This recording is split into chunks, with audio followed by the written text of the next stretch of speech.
Hello student. पहले की video में हमने जो आपको समझाया है उसके आगे का समझिए। पहले मैं समझाया था ना कि कोई भी खतरनाक स्थिति धारण हो जाती है तो उसके आगे देखिए क्या होता है कि कहीं भी चौड़े विदर, गहरे गड्ढे या खाई हो सकती है जिसका ख्याल ही बहुत ही डरावना होता है।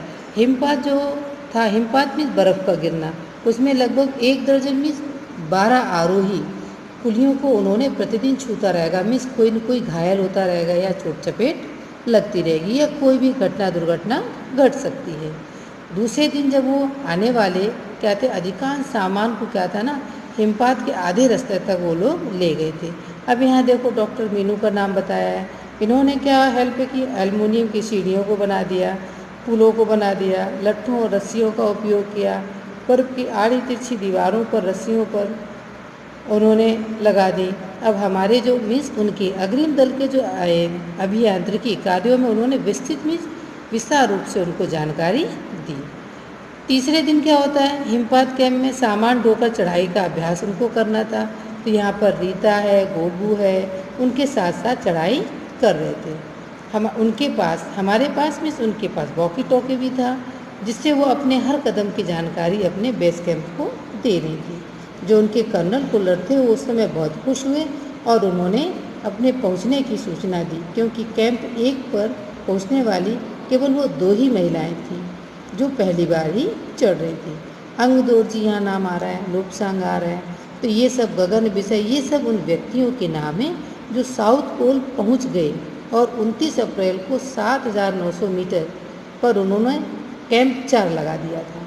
ये एक संतोषजनक प्रगति में वो एक आशाजनक स्थिति में आगे बढ़ते चले जा रहे थे और उनका उत्साह बढ़ता चला जा रहा था। जब अप्रैल में मई मीन्स वे बेस कैंप पे जब वो थी तो वहाँ पर तेनजिंग जो थे ना, वो अपनी छोटी पुत्री डेकी के साथ वहाँ पर आते हैं और उन्होंने इस बात पर बहुत महत्व दिया और बताया कि दल का जो प्रत्येक शेरपा है पुलिस से वो बातचीत करें, मिलें कि आगे आने वाली स्थिति कैसी है, खतरों का अंदाज़ा लग जाए जिससे चढ़ाई में आसानी हो।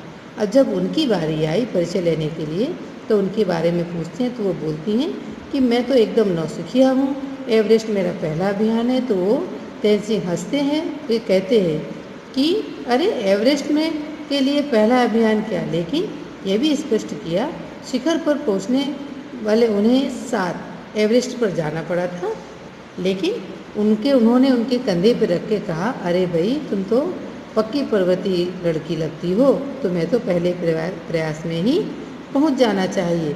उनका ये कहना है कि वो तो 7 बार उनको जाना पड़ा था तब वो कहीं जा पाए थे, लेकिन तुम हमसे भी ज़्यादा बहादुर हो और पहले प्रयास में ही आप एवरेस्ट सबमिट कर लोगे, और ऐसा होता भी है। 15 मई को क्या होता है कि 15-16 मई को 1994 को जो बुद्ध पूर्णिमा होती है वो लोत्से की बर्फीली सीधी ढलान पर जाती हैं और नायलॉन से बने तंबू में थी। कैंप में 10 व्यक्ति और भी थे। लोपसांग है, ताशरिंग है, उनके तंबू में ही हैं, एंडी शेरपा है और 8 अन्य शरीर से मजबूत मीन्स हट्टे कट्टे जो उन कठिनाइयों को सह लें, ऐसे शेरपा दूसरे तंबुओं में भी थे। एक दिन क्या होता है कि वो गहरी नींद में सो जाती हैं, तभी 12:30 पे उनके सिर पर एक तेज बर्फ़ का टुकड़ा आ जाता है। उनकी नींद अचानक खुल जाती है, देखते ही देखते जोर धमाका हो जाता है और वो ठंडी भारी चीज़ के नीचे कुचलती हुई चली जाती हैं और उनके ऊपर एक छोटा सा पहाड़ जैसा बन जाता है। मीन्स वो जो एक पहाड़ की चट्टान, उसकी बर्फ़ की चट्टान गिरती है और उनका जो टेंट है टूट पे तहस नहस हो जाता है और वो उस बर्फ़ के टुकड़े के नीचे दब जाती है। तभी क्या होता है कि जो उनका साथी जो होता है वो जल्दी से ही लोपसांग अपनी तेज़ धारदार छुरी से जल्दी जल्दी से वो रास्ता साफ करने में सफल हो जाते हैं, सारी बर्फ़ को हटा देते हैं और बछेंद्री पाल को वहाँ से बचा लेते हैं। अगर थोड़ा भी देर हो जाती या संभल नहीं पाते तो उनकी मृत्यु भी हो सकती थी, ऐसा वो हमें बता रही हैं। चारों तरफ कड़े जमे बर्फ़ की खुदाई की और उन्हें बाहर से निकाल लिया गया और वो सफल हो गए। इस तरह से सारे सुरक्षा दल आ गए थे और 16 मई प्रातः में सुबह 8 बजे प्राय क्या तो सभी कैंप 2 पर पहुंच जाते हैं, जिस पर शेरपा की एक क्या होता है पैर टूट जाता है, दिखा है ना, टांग की हड्डी टूट गई, मीन्स उसका फ्रैक्चर हो गया पैर। उससे खुद क्या हुआ कि उसके ही बनाए गए स्ट्रेचर से लाया गया। जब कोई कैंप की चढ़ाई, एवरेस्ट की चढ़ाई होती तो ऐसी छोटी मोटी सारी घटनाओं को सामान्य रूप से लिया जाता है और ये सारी सुविधाओं के साथ लैस होकर के चला जाता है। कर्नल फुलर अपने शब्दों में कहते हैं कि उतनी ऊंचाई पर सुरक्षा कार्य एक जबरदस्त साहसिक कार्य था। मीन्स वो लोग आगे बहुत ही साहस से चल रहे थे। सभी क्या हुआ, जो 9 पुरुष थे उन सबको थोड़ी थोड़ी चोटें आई थी, किसी की हड्डी टूट गई थी या किसी को नीचे भेजना पड़ा था। इस तरह खुल्लर जी हैं, उनकी तरफ मुड़कर कहने लगते, क्या तुम भयभीत तो नहीं, डरी तो नहीं? अगर तुम्हें डर लग गया है तो तुम भी वापस जा सकती हो। लेकिन वो बिना हिचकिचाहट के उन्होंने जवाब दिया कि मैं ऐसा नहीं करूँगी। जैसे मैं साउथ पोल में कैंप में पहुँची, उन्होंने अपनी महत्वपूर्ण चढ़ाई शुरू कर दी।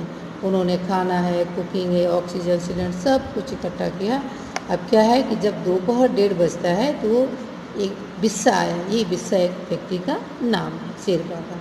उन्होंने चाय के लिए गर्म पानी देखा और जय और मीनू को पीछे होते, मतलब वो एक बिस्सा आगे आ गया और जय और मीनू उनके साथी थे पीछे रहे, तो वो बड़ी चिंता में पड़ जाती हैं। अगले दिन क्या होता है कि उनके साथ ही चढ़ाई करनी थी। वे धीरे धीरे आ रहे थे क्योंकि वे भारी बोझ लेकर, मीन्स वजन लेकर के और बिना ऑक्सीजन के चल रहे थे। पहाड़ों पर चढ़ाई करने के लिए जैसे जैसे हम ऊंचाई पर चढ़ते जाते हैं तो हमें ऑक्सीजन की कमी होने लगती है और हमें बहुत थकान और बेहोशी जैसी भी आने की संभावना होती है।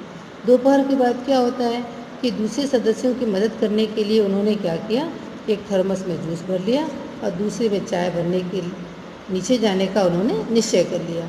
बर्फ़ की हवा चल रही है, चारों तरफ बर्फ़ थपेड़े लग रहे हैं। जैसे ही वो कैंप से बाहर निकलती हैं तो उनकी मुलाकात जो होती है ना मीनू से हो जाती है और वो जय को कुछ पीछे ही था, तो उन्होंने जय जिनेवा स्पर की चोटी के ठीक नीचे वो मिल जाता है।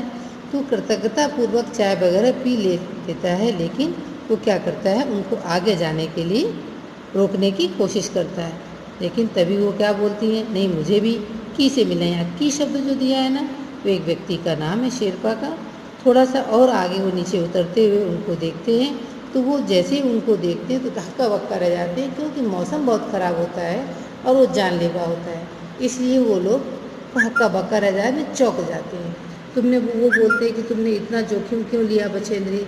तो वो दृढ़तापूर्वक कहती है, मैं भी तो औरों की तरह पर्वतारोही हूँ, इसलिए मैं भी इस दल में आई हूँ। मैं शारीरिक रूप से ठीक हूँ, स्वस्थ हूँ, इसलिए मेरी भी जिम्मेदारी बनती है कि मैं सबकी मदद करूँ।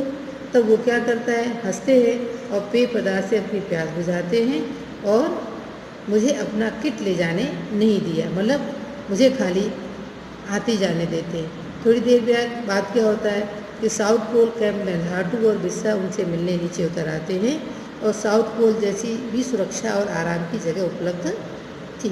उस पर जब वो लौट आए तो साउथ पोल पृथ्वी पर बहुत अधिक कठोर जगह के नाम से प्रसिद्ध है। अगले दिन क्या होता है, सुबह 4:09 पर वो उड़ जाती हैं, बर्फ़ पिघलाती। देखिए यहाँ पे दिए ना बर्फ़, वहाँ पर पानी की व्यवस्था नहीं होती है, तो चाय वगैरह बनाने के लिए बर्फ़ पिघलाई जाती है, फिर चाय बनाई जाती है। कुछ बिस्किट है, आधी चॉकलेट है, हल्का सा वो नाश्ता करते हैं और लगभग 5:30 बजे अपने तंबू में निकल पड़ते हैं और अंग दोर्जी बाहर खड़े होते हैं, जो उनके आसपास कोई नहीं होता है। बच्चों, आज आपको इतना ही समझना है, दूसरे हम अगले दिन अगले वीडियो में पार्ट को समझेंगे।